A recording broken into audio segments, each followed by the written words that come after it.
Dear students, आज तुम लोग को एक्सरसाइज 10.1 का क्वेश्चन नंबर 1 करा रहे हैं। इसको बोलते हैं एकिक नियम, ठीक है। इंग्लिश में बोलते हैं यूनिटरी मेथड। इसमें क्वेश्चन में जैसे बोला हुआ है, आज मेरे पिताजी 390 रुपये में 15 किलोग्राम चावल खरीद कर लाए। कितना? 390 रुपये में 15 किलोग्राम चावल खरीद कर लाए। तो एक जगह लिखेंगे रुपया मतलब दाम, ठीक है, और एक जगह लिखेंगे क्या? चावल, ब्रैकेट में लिख देंगे किलोग्राम। यहाँ तक समझ में आया? तो कितना रुपया में? 390 रुपया में कितना किलोग्राम चावल खरीदा है? 15 किलोग्राम चावल खरीदा है। फिर बोल रहे हैं कि अगर पिताजी वही चावल 17 किलोग्राम खरीदते हैं तो किलोग्राम के समय में चावल कितना खरीदे? 17 किलोग्राम। तो बोल रहे हैं कि कितने रुपए लगते? त्रिराशिक पद्धति से हिसाब करके लिखो। तो त्रिराशिक पद्धति में हम लोग करने के पहले हमको एकिक नियम जानना होगा, तो इसको हम क्वेश्चन मार्क दे दिए। एकिक नियम में हम लोग क्या करते हैं? एकिक नियम में करते हैं कि जो निकालना रहता है उसको हम लोग लास्ट पे लिखते हैं। तो यहाँ पर हम लोग कैसे क्वेश्चन बनाएंगे? इसको निकालना है दाम, तो हम लोग को यहाँ से लिखना होगा। क्या लिखेंगे कि चूंकि 15 किलोग्राम चावल का दाम कितना है भाई? 390 रुपया है, इसलिए 1 किलोग्राम चावल का दाम कितना हो जाएगा? एक का दाम क्या होगा? कम होगा, कम के लिए भागा और ज़्यादा के लिए गुना, तो 390 बटा 15। इसलिए 17 किलोग्राम चावल का दाम कितना हो जाएगा? तो जब एक भागा हो गया तो दूसरा क्या हो जाएगा? गुना में, तो 390 बटा 15 गुना 17। अब इसको हम लोग काटेंगे, कटेगा तो ऊपर नीचे काटेंगे, 5 का पहाड़ा में कटेगा, 5 तिया 15।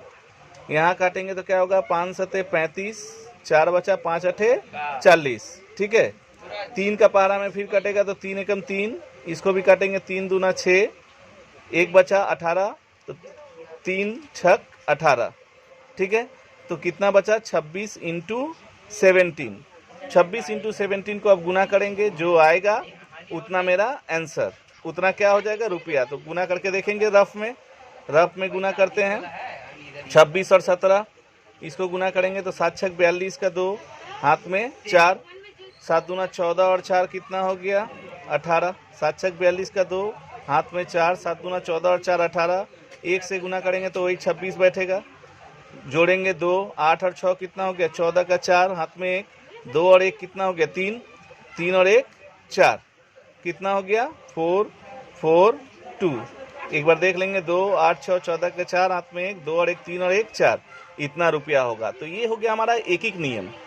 लेकिन इसको हम लोग को करना किस में है? त्रिराशिक में। अब त्रिराशिक पद्धति देखेंगे कि इसी सम्स को एकिक नियम में कर लिए, तो त्रिराशिक पद्धति में कैसे करेंगे? तो हम लोग फिर देखते हैं कि त्रिराशिक पद्धति में कैसे किया जाएगा।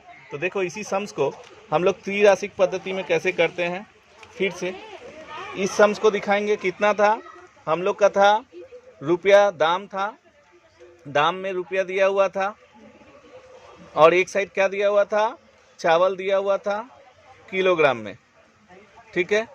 सेम सम्स को हम एकिक नियम दिखाएं, और हम लोग का यहाँ त्रिराशिक बोला है तो उसके हिसाब से देंगे। तो 390 रुपया में 15 किलोग्राम चावल होता है, तो 17 किलोग्राम चावल कितना होगा? यही था, देखो क्वेश्चन देख लो, यही हमारा था, ठीक है। तो अब हम लोग जो निकालेंगे, तो यहाँ सबसे पहले जो क्वेश्चन मार्क है उसको x मानेंगे। क्या मानेंगे? x मानेंगे।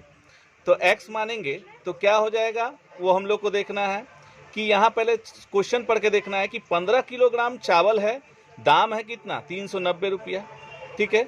तो चावल क्या हो रहा है? बढ़ रहा है, 17 किलोग्राम चावल चाहिए। तो जब चावल बढ़ रहा है तो दाम भी क्या होगा? बढ़ेगा।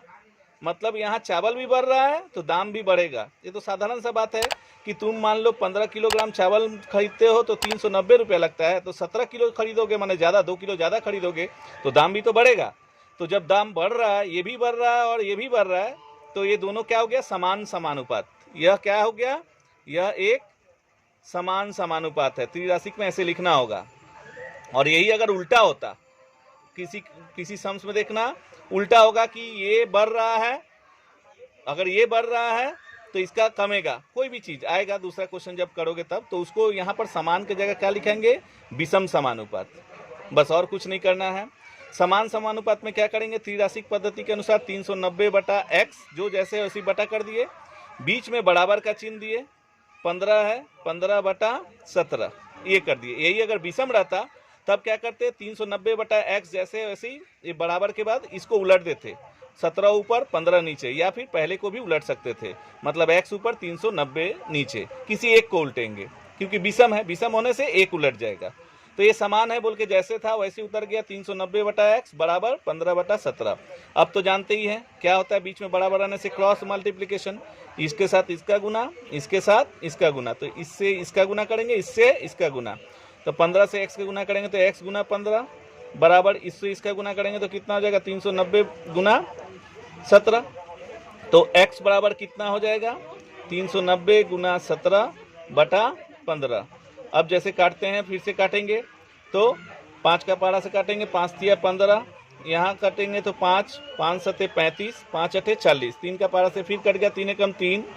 अब 3 का पारा से इसको काटेंगे तो 3 दूना 6 और 1 कितना हो गया, 3 छक 18, तो कितना हो गया x इक्वल टू 26 गुना 17। इसको इंटू कर लेंगे, तो हम लोग इंटू किए थे, इंटू करके कितना आया था 442, तो इंटू 442 रुपया। ये हो गया हमारा, क्या हो गया, 17 किलो चावल का दाम।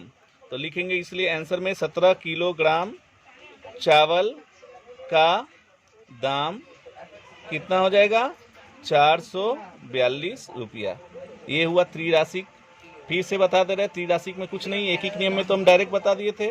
त्रिराशिक में ऐसे ही लिखेंगे, दाम, इधर चावल 15 किलोग्राम चावल था, 390 रुपया में 15 किलोग्राम चावल लिए, तो 17 किलोग्राम चावल के लिए कितना लगेगा, उसको x मान लेंगे, इसको x मान लिया, ठीक है। लिख सकते हैं, नहीं भी लिख सकते हो, x दिखा भी सकते हो डायरेक्ट। तो देखेंगे कि 15 किलोग्राम चावल का दाम 390 रुपया है, तो 17 किलोग्राम चावल का दाम कितना होगा, तो यहाँ चावल क्या हो रहा है, बढ़ रहा है, तो जब चावल बढ़ रहा है तो दाम भी बढ़ेगा, तो ये भी बढ़ रहा है, ये भी बढ़ रहा है, इससे समान समानुपात है, इसीलिए जो जैसे वैसे ही उतरेगा, 390 बटा x, बीच में बराबर देंगे 15 बटा 17। अब जब कर लिए तो क्रॉस मल्टीप्लिकेशन करेंगे, इसके साथ इसका गुना, इसके साथ इसका गुना करके x इक्वल टू कितना हो गया, 15 नीचे चल गया, काट के जो आया दैट इज आवर आंसर, यही हमारा आंसर है, ठीक है।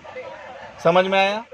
अब इस पे हम कुछ क्वेश्चंस दे रहे हैं, वो तुम लोग करोगे, इसके बाद नेक्स्ट क्लास में फिर हम दूसरा वीडियो में दूसरा क्वेश्चन बताएंगे, ठीक है।